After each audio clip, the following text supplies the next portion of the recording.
Tribal compacts are crucial to a successful working relationship between Cherokee Nation and the state of Oklahoma.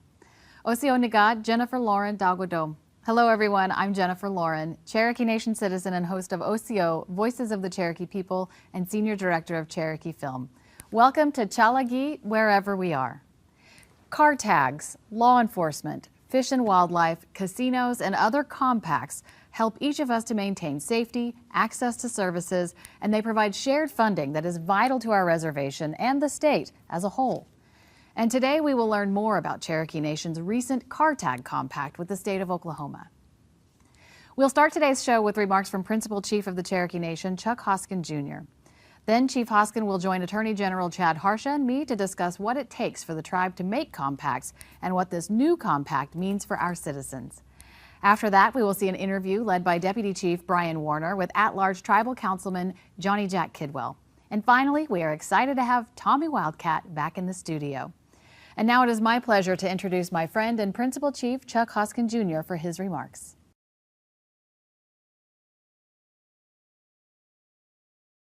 Osio friends, today we gather to recognize the importance of tribal state compacts, particularly the car tag compact between Cherokee Nation and the state of Oklahoma. This compact has been in the news a lot over the past year, and I'm happy to report we've secured an agreement for a new compact with the state for another 10 years. We'll walk through some of the finer details in a moment with Attorney General Chad Harsha, who has worked diligently to help reach this agreement.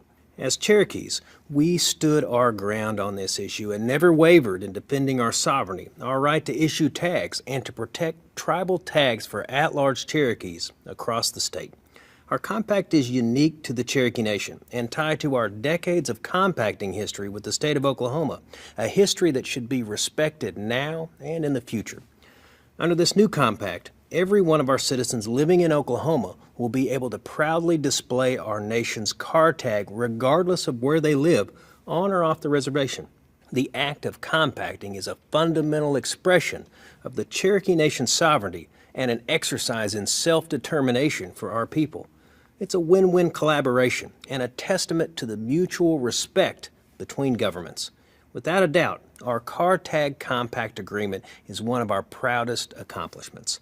Historically, this agreement has brought consistent support to public education in our communities, lifting up our friends, neighbors, and the institutions that make our communities thrive.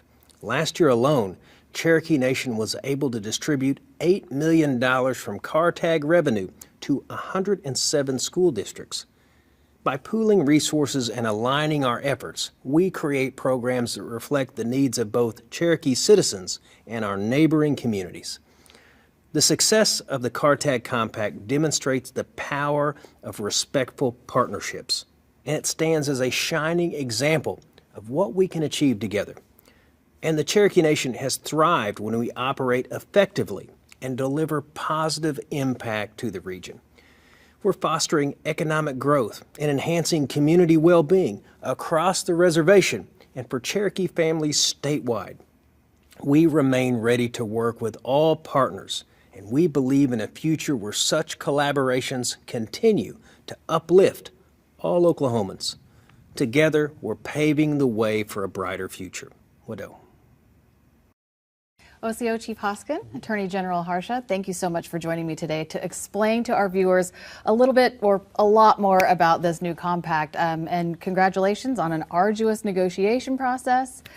I guess let's dive in. What are the key benefits of the new 10-year compact for the Cherokee Nation citizens out there that, don't really understand all of this? I think one of the most important benefits is in your question. It's a 10-year agreement. I mean, think about the stability that we have achieved by having a compact that goes 10 years. We need that. Our friends and neighbors out in the communities need that. Drilling down a bit further, it keeps in place some things that worked really well. A framework for sharing revenue. Now, we generate a lot of revenue from the compact. The life of the compact's been about $258 million. Wow.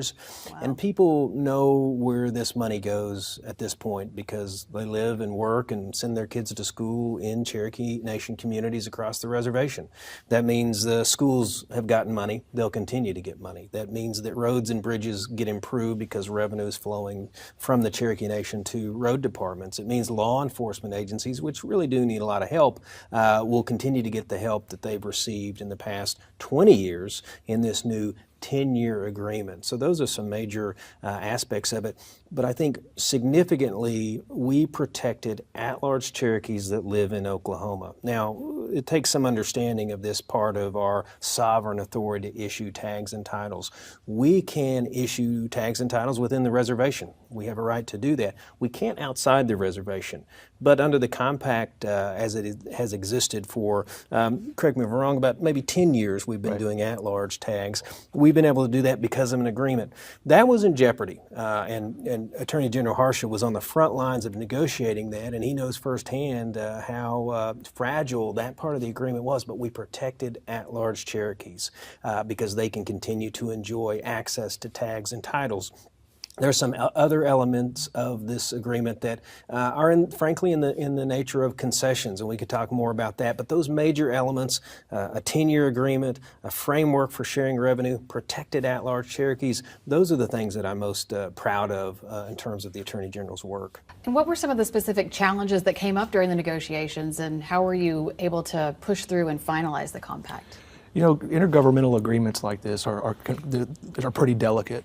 We've had a long-standing compacting history with this state. We've recently moved through the tobacco compact, but having open lines of communication and really trying to find a path to get past some of the maybe the disagreements that exist on either side was key to that. And throughout this process, it's a long process. There's a lot of meetings that go into that and counter proposals that you consider, but just being honest and open as you work through these complex issues is key, and I think that was really helpful in this circumstance. Well, and we know, and people know from reading the papers and looking at media coverage of this, that the governor really took a hard stance on the issue of at-large Cherokees. In fact, what I've described before, I'll say again, he held at-large Cherokees hostage in order to extract some concessions. And those concessions, which we should talk about, include resolving this bungled plate pay system of the state of Oklahoma, where they created a system on top of the tribes, didn't ask us about it.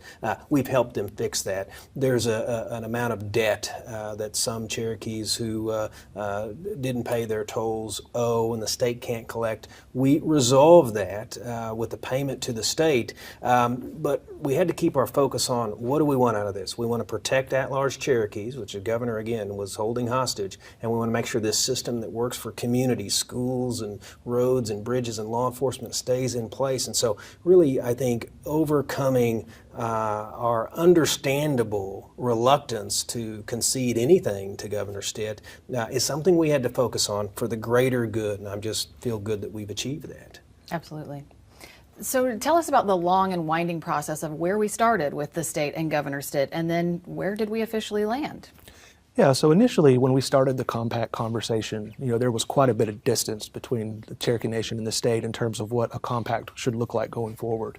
The governor's office made a pretty strong push to get us to adopt a model that was good for the Chickasaw and the Choctaw, but our system was just very different. We have a long compacting history with the state, and we've operated this model where we issue tags from our tag offices, both in reservation and at large, and there's a lot of infrastructure behind all of that. So part of the conversation was moving away from the model that just simply doesn't work for us and being more understanding of our compacting history in the way that we currently operate our tag system. And so along the way, we moved through some of those difficult conversations.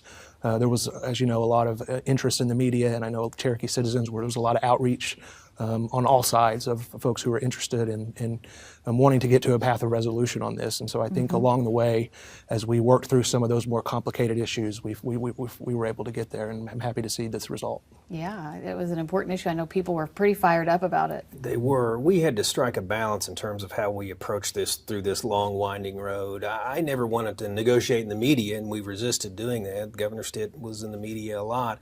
But one thing we did believe in was transparency with our citizens citizens and the general public. And so back in the spring, we talked about what's at stake, millions of dollars for your schools, your local law enforcement agency, the roads that you drive up and down to get to school and work. That's at stake. That's in jeopardy. At-large Cherokees were at risk of losing access to tags and titles. And so we were transparent. And what I think, in addition to Attorney General Chad Harsha being a gentleman who brought us to this point, the Cherokee people helped get us to this point because people were fired up and they channeled that passion into advocacy, into reaching out, whether it was contacting the governor directly, which many did, or talking on social media about all these things that were at stake. And I saw a movement in negotiations where the state moved away from their insistence on vanity plates, and frankly, they're holding the at-large Cherokees hostage. I saw a real movement in that as we got into the early fall, and here we are. And I think it's a good position to be in right now, getting this thing wrapped up. Absolutely. Attorney General, you alluded to it just a minute ago, but can you explain how Cherokee Nation's car tag compact model is so vastly different from other tribes in Oklahoma? Right. Yeah, so there's only a handful of tribes that have current compacts with the state of Oklahoma, and our model is different than those other tribes. You know, we have, and we always have, issued tags directly from tribal tag offices that employ Cherokee citizens. We take the revenue that we receive and we allocate it out under a funding formula, but we do all of that through our tax commission and our tag offices. That's not like any other compact model in the state of Oklahoma, where the opposite is true, where the state of Oklahoma issues tags from their tag offices to tribal citizens. And so we're just a completely different model. That's why it was so important that we were able to keep that model as we moved through negotiations. And to remind us all what's at stake for individual Cherokees who work in our tag office, that's 80 people. That's 80, I think, substantially all, if not all of them, are Cherokee citizens living in our communities. Those jobs were at risk, and we had to protect those. And then we also had to protect the idea that 20 years ago, the Cherokee Nation said, we as an Indian nation can issue tags. We're perfectly capable of it. We can work in this space. We can issue titles. There's no reason we shouldn't continue to exercise our sovereignty in that way. That was an important principle, and we protected that. So protecting jobs and protecting sovereignty, that was really top of mind as we went into the fall. So that's a great segue into the next question, which is, how does the new compact strengthen Cherokee Nation's sovereignty and the rights of our tribal citizens? Well, I'll tell you, the general can get into some details, but as an overarching view, I've always thought compacting is an exercise of sovereignty. Doing it successfully, even though it is agreeing with the state of Oklahoma, there's nothing inherently wrong with that. In fact, you can look at all of our compacts and see how they've been win-win. So I think achieving a compact, locking it in for 10 years, making sure we continue to issue tags and titles, we have a predictable, stable revenue source, we extend tags to at-large Cherokee citizens in Oklahoma, that's all a win. That only happens when the Cherokee Nation is in a strong position. We were strong enough to withstand a governor who, frankly, had in his crosshairs the compact. I mean, he's abandoned other compacts. We protected this one, and I think we're stronger for it. Yeah, I couldn't agree more. I think the act of two governments coming together and entering into a compact is a fundamental expression of sovereignty and self-determination. I think that this agreement reflects both the state and the Cherokee Nation recognizing that the legal authorities that they have and that they don't have, and coming together on terms for a long-term durable agreement that respects that. So what elements of the new compact are included that specifically support Oklahoma tolls? We know this is something the governor was fixated on, specifically regarding the plate pay system. Yeah, there's really two issues we've resolved. One is prospectively looking forward, and the other one is looking backwards at this debt that the governor said that we owed. Let's take those in turn. Okay. I've always felt like it was the best interest of the Cherokee Nation if we could resolve plate pay going forward. As we know, this new system the governor rolled out, he didn't consult with the tribes. What are the consequences? We've got Cherokee citizens who go through the toll gates, and most have pike passes.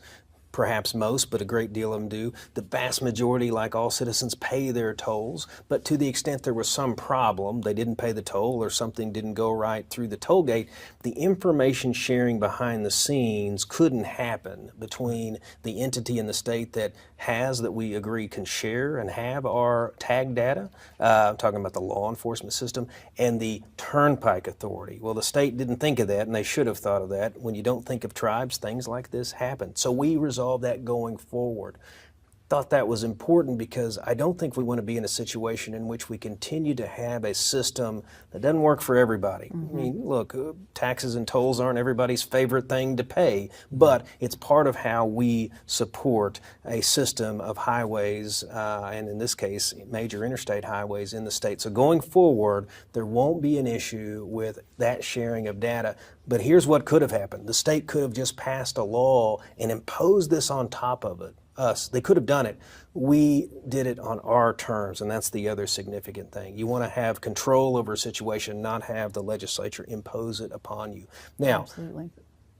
Looking backwards, looking at this alleged debt, I've been clear about this. The Cherokee Nation didn't owe a dime, and we didn't fail to pay the state. We were convinced, and I think the general really drilled down and said, look, there is a debt owed by individual Cherokees who, like a number of other people, didn't pay their toll or it wasn't collected. How do we resolve that? Well, we could just say we're never going to pay something we don't owe, but the governor was holding at-large Cherokees hostage, and I'll be plain about it. Part of paying that alleged debt was to resolve the larger issue. We needed to get to a compact, and we are making a payment of $2 million.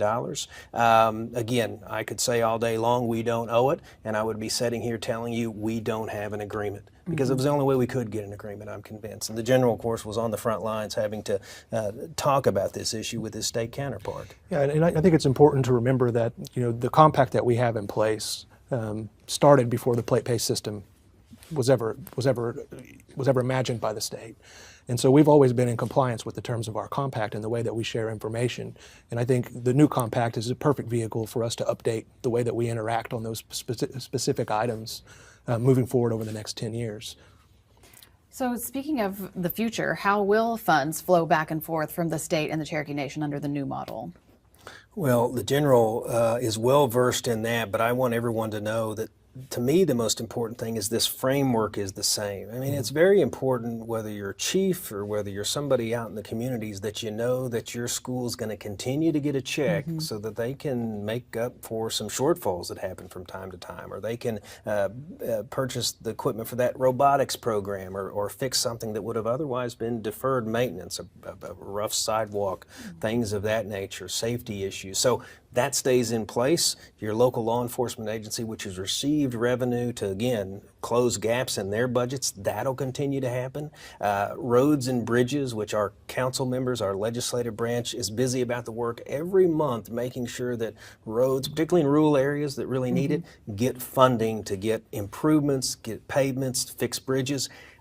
People should know that's going to continue for another 10 years, and that's a major win. So the revenue source is there. It all goes to, I think, things that people care about. Yeah, and operationally, the way that we interact with the state in this compact is very similar to the way that we have in the past.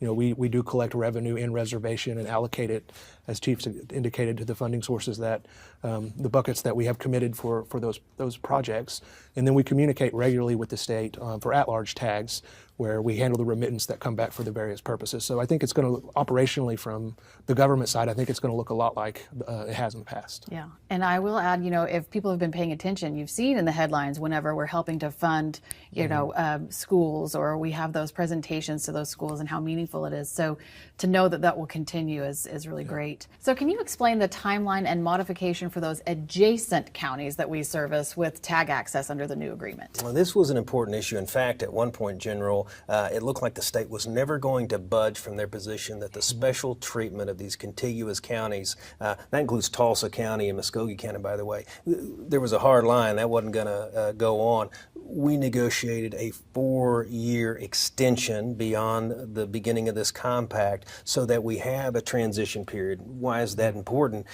The compact, as it is now, the one coming to an end at the end of this year, had a special provision for Cherokees who lived in these contiguous areas. You paid the same fee as if you lived in Tahlequah. The same revenue sharing would go on. That's why, for example, in Tulsa County, there's about $1 million to schools in Tulsa County because of that special provision.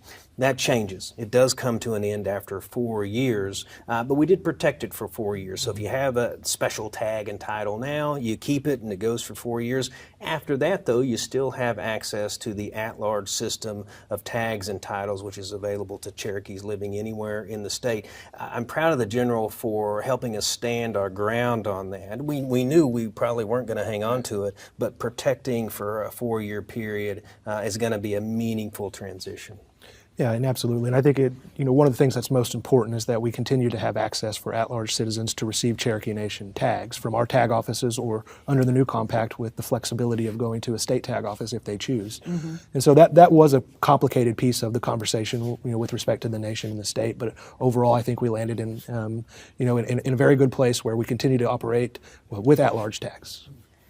Well, they say timing is everything. So how important was the state legislature's extension of the compact that gave the governor's office and the tribe more time to execute the renewed compact? And what role does the legislature have in the process now? Well, I think it was important. I mean, the period of time of this 1-year extension allowed us to really help remind the public what's at stake. Mm-hmm. You can tell from our conversations, this topic can get very dense. It can get very detailed. But we needed to remind the public that there's millions of dollars at stake for things they care about, schools, roads and bridges, and law enforcement. So I think it allowed us to build up some goodwill, apply some pressure to the situation favorable to the Cherokee Nation. And without that extension, we would have been at a different point in terms of the, frankly, the public awareness, because there was a great deal, I think, of public interest in favor of the Cherokee Nation in continuing a compact that worked. What a difference a year makes. Here we are with a compact that I think really is a win-win. Yeah, I think it was a crucial step for us to get to finalizing a longer-term compact. I think it helped kind of reset the conversation, to move things along and try to find the areas where we can continue to try to work together and find a path to resolve the compact over the long term. So I thought it was very important, very helpful. So aside from this program, are there any specific measures that will be implemented to educate Cherokee citizens about the changes introduced by the new compact? Well, this program is going to do a lot because we know a lot of Cherokees watch this show on social media, but we're going to continue to put out both written information so people can take the time to sort of absorb what's happening. It'll be available at the tag office. Of course, this is something that our council members have a role in, so they'll be talking to their constituents. I think it's going to be all of the above in terms of the efforts in the coming weeks to talk about what's in this compact. Yeah, we're putting a lot of work behind our communication strategy to make sure we get all of the information out to all Cherokees wherever they are. And we're looking at putting together FAQs and public announcement documents, of course, this show and other methods to deliver this information and the updates to the Cherokee people. Great. Any additional final thoughts? Well, I'm glad this has been resolved, and I think we can move on to a great many other issues that we have. Sometimes we're going to have conflict with the state. Sometimes we're going to have cooperation, but cooperation really is the best for everyone. Yeah, I couldn't agree more. And again, two governments coming together to enter into a compact is what sovereignty is all about. And so happy to see us get to this place and the long-term compact in place for the next decade. A lot of work and quite a feat. Congratulations. Thank you. All right, thank you so much for your time today and for your willingness to share all of this with everyone and for all of the good that you do for Cherokee Nation and our citizens, but also for your steadfast and intelligent leadership. Wado. Thank you. Now we join Deputy Chief Bryan Warner and at-large Councilman Johnny Jack Kidwell for a discussion about how this new compact benefits our at-large citizens and the state of Oklahoma.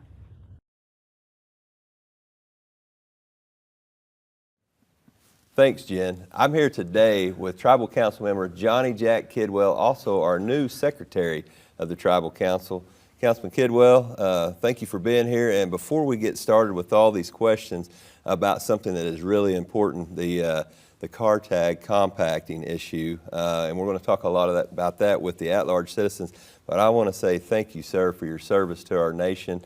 I know many may know your service in the Coast Guard, and from one citizen, to one serviceman. Thank you, sir. I appreciate you. I appreciate that, Deputy. The service that I had in the Coast Guard was one of the best times of my life, and I tell you, I really like doing this job right here for the Cherokee people. Oh, that's awesome. Well, you're well suited for it, sir. We've been keeping an eye on you for some time, and I appreciate getting to see you around in the public with your kids. And my kids, they wrestle, and you've got 2 wrestling. I've got 1 still, so it's great to see you out there advocating not just for the at-large citizens, but I see you a lot of times here on the reservation and having a good time. But let's jump in here.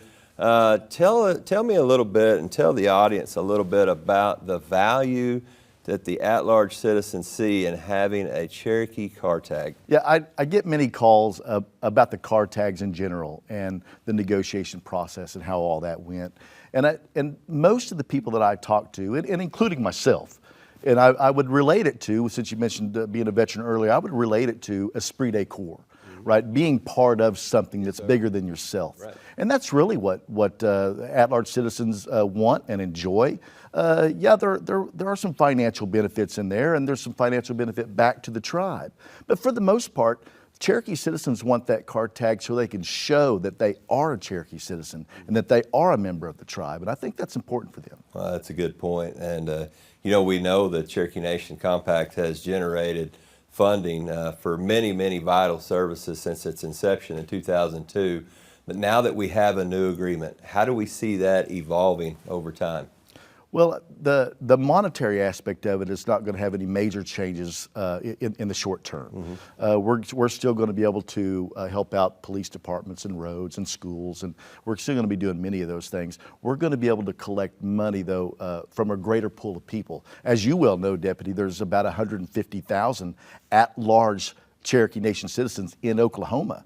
And so all of those at-large citizens across all of Oklahoma are going to be able to have access to a Cherokee Nation car tag, either by coming back to the reservation or by going to a Oklahoma tag agency near them. So we're going to recuperate some monetary benefit from all of them across all of those 150,000 people. Oh, that's awesome. And you said the vital services. I think about that 38% that goes to education. That's right. And that money being able to tap in to non-discretionary funding for those public schools and our law enforcement, our safety. That it's so important that we continue this. So let's touch back on there. You mentioned one thing. So let's take, for example, if I'm a citizen, a Cherokee citizen living way out in Western Oklahoma, maybe I even live in the Panhandle. That's right. And before if they wanted a Cherokee tag, they had to come back to the reservation. Tell me if there's any changes that we are going to see with that.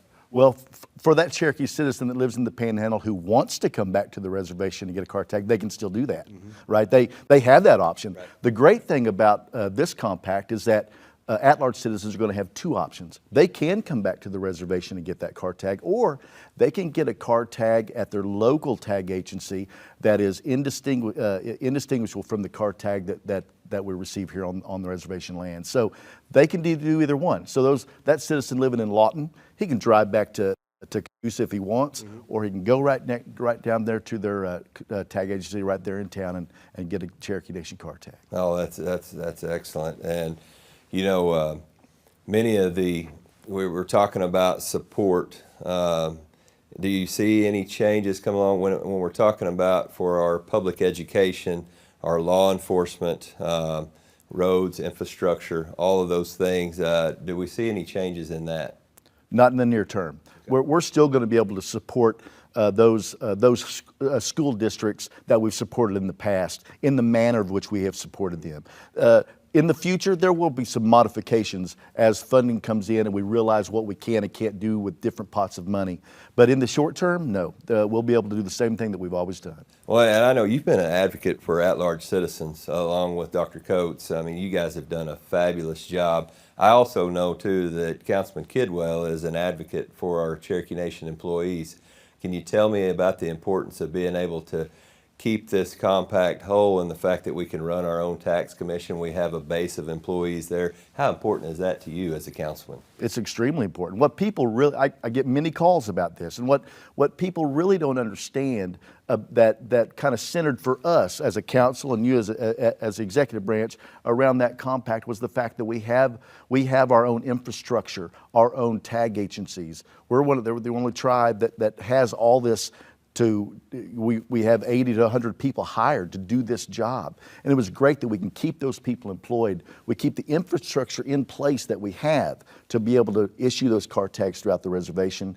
And we get to give at-large citizens that option to be able to do those two different ways. Well, that's awesome. And you know, he's an appointed official, but he also works tirelessly for the efforts throughout the Cherokee Nation, and a big piece of the Constitution goes towards that Attorney General's office. Right. And you have anything that you'd like to say to Attorney General Harsha and how hard that he's worked to kind of put these things together? I know it's meant the world to me sitting in the Deputy Chief's office, and I know Chief and I often talk about that, but from a councilman's perspective, can you elaborate on any of that? I'll tell you what, I'd be happy to. I tell you one thing, for about every 10 calls that I get from at-large citizens about car tags, I call him once.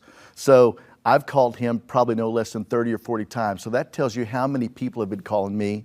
And in turn, I've been obviously putting a little bit of pressure on him. He has done a phenomenal job in heading up the negotiations for the Cherokee Nation for this car tag compact. And my hat's off to him. I can't thank him enough for the job that he's done and the success that he's had in bringing all this together for us. Well, when I was on council, you mentioned those phone calls, and I can almost hear that phone ringing right now. We still get those in the office I'm at, but I'm interested to see what type, this has been in the media, not just lately, but for the past year about the negotiations between the state and the Cherokee Nation and other tribal entities. But can you tell me anything about what you've been hearing, the feedback you're hearing from your at-large constituents regarding the importance of the car tag, regarding getting this compact done and kind of moving forward? Many Cherokee citizens here in Oklahoma have been really laser focused on this issue. It impacts thousands of at-large citizens and even those on the reservation, right? So, I tell you, most people, and I go back to what we talked about earlier, that esprit de corps, they want to be able to have that car tag.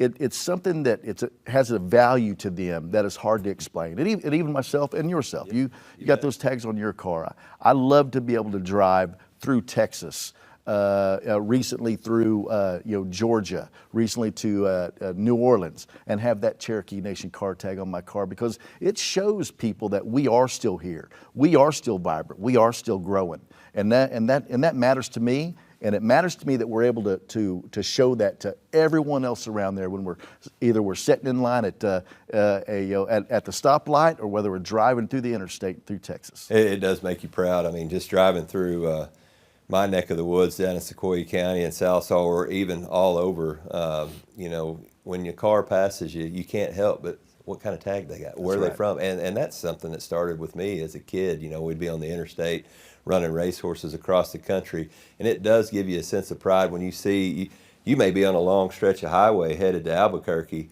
and you haven't seen a familiar plate in a while, but when that Cherokee tag goes by, it does give you that good feeling. Know that one. You better believe it. You know that one. So let's talk briefly about how this impacts Tulsa and Muskogee counties and those contiguous jurisdiction areas.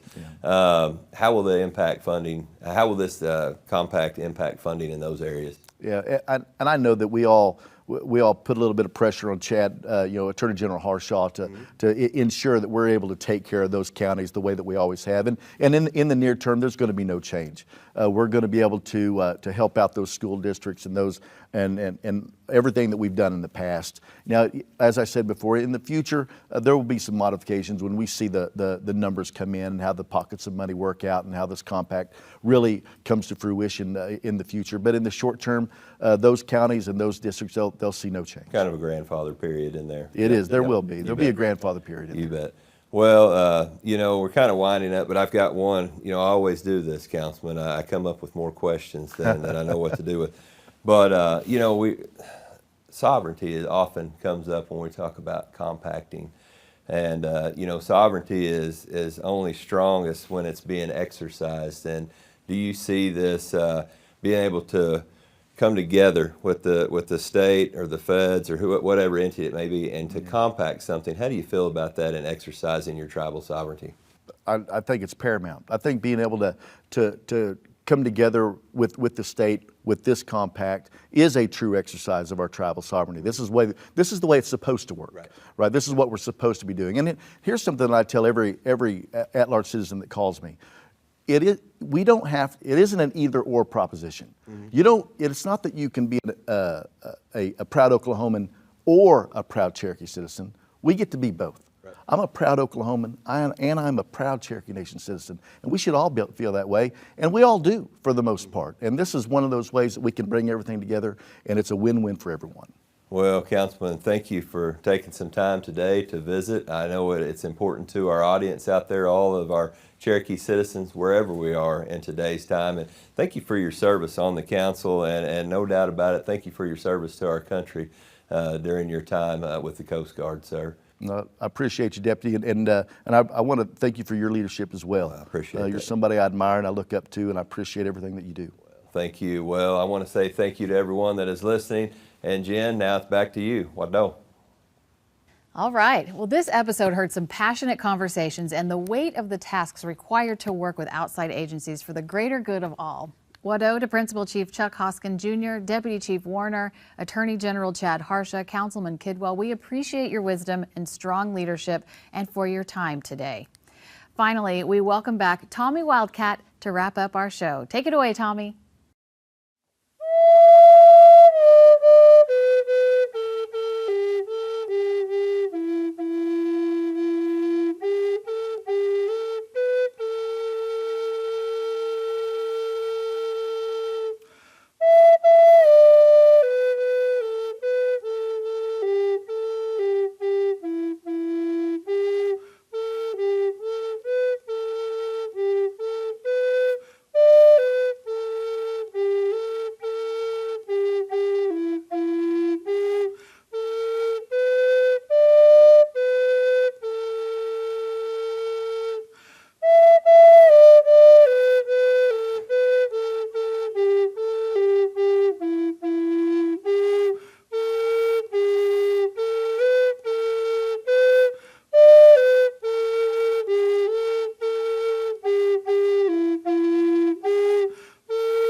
Good to see Tommy back in the studio.